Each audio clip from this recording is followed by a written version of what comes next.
Wonder what's in here. While the Western genre may be traditionally synonymous with run-and-gun action, Desperados 3's real-time tactical stealth missions are best played at a meticulous crawl. This often fiercely challenging game of covert cowboys gives you a colourful gang of outlaws with unique and complementary skills, ever-changing mission parameters that encourage experimentation, and a diverse collection of sand-swept settings to sneak through.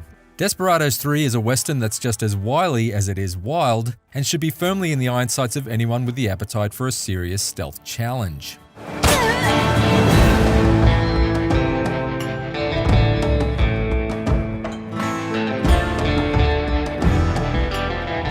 A prequel to the original game, Desperados 3's campaign serves as an origin story for main protagonist John Cooper, who stars in a tale of bitter revenge that spills its first blood on the rocks of Colorado and leaves a trail all the way down to the dustiest depths of New Mexico, in a series of vibrant and wonderfully detailed frontier settings.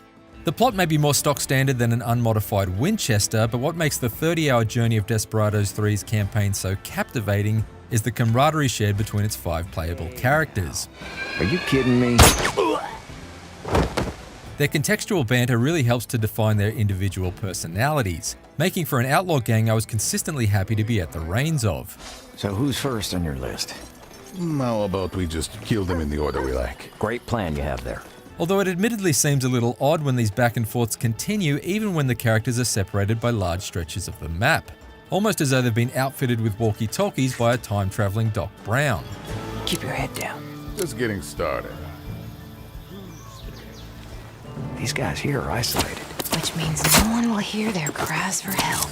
Each member of your bloodthirsty brigade has their own specific skills and tools, and much of Desperados 3 is spent hiding in bushes for several minutes at a time, trying to decide exactly which combination of them is required to systematically snuff out each area full of enemies. Not your lucky day. Whether you're using Cooper to startle livestock with the toss of a coin, Works like a charm. or having Kate wear a seductive disguise in order to divert an enemy's gaze, I could talk to you all day. each character is consistently useful. But by far the most valuable slayer in Desperados 3 is Isabel. This voodoo priestess provides a supernatural spin on the otherwise fairly traditional stealth mechanics, tethering baddies together to create pairs of walking voodoo dolls, whereby whatever fate befalls one is simultaneously shared by the other. See you on the other side. This leads to some truly inspired solutions for thinning out the enemy numbers, Hope that was worth it. and I felt that Desperados 3 was really at its most flexible anytime Isabel was in my stealth squad. 2 birds, 1 big stone.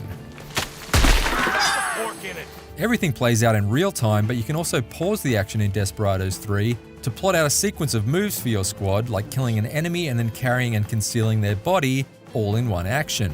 Plotting and executing a synchronized attack from all angles to clear an area of threats without raising an alarm is consistently satisfying to perform. Bring it on. Oh, I see where this is going. I don't mind tearing this place down. Sure thing, amigo. Desperados 3's automated assaults don't make life too easy though, because pulling off such graceful cowboy-killing choreography still requires a lot of rehearsals. Since every guard is dutifully watching another guard's back, you'll almost always be caught in the act if you simply sneak up to stab a lookout from behind. I got you now. That leads to a heck of a lot of trial and error should you wish to make your way through each mission without alerting the guards and having them call reinforcements. Found you. Despite being a game about cowboys, Desperados 3 is not so much about being quick on the draw as it is about being quick on the quick save. My progress through each Desperados 3 mission demanded more frequent reloading than a single-shot rifle, as I continued to repeatedly botch each enemy encounter until I could come up with the most effective plan of attack. We'll see. Certainly in the midst of Desperados 3's most challenging enemy outposts, I felt like I was trapped in my own personal gunslinging Groundhog Day. It really hurt. But no matter how maddening the more difficult moments became, the sense of accomplishment I felt when I eventually overcame them was always immense. See you on the other side. The occasional presence of environmental hazards also provided some welcome assistance.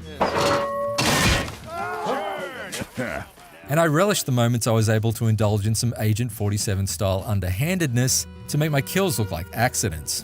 What's wrong with this? That's gotta hurt. I certainly appreciated these level-specific features, especially considering that the recursive nature of its gameplay and the sheer scale of its maps meant that some missions in Desperados 3 took me well over 3 hours to complete. The last time I experienced Western epics with running times like these, they were written and directed by Quentin Tarantino.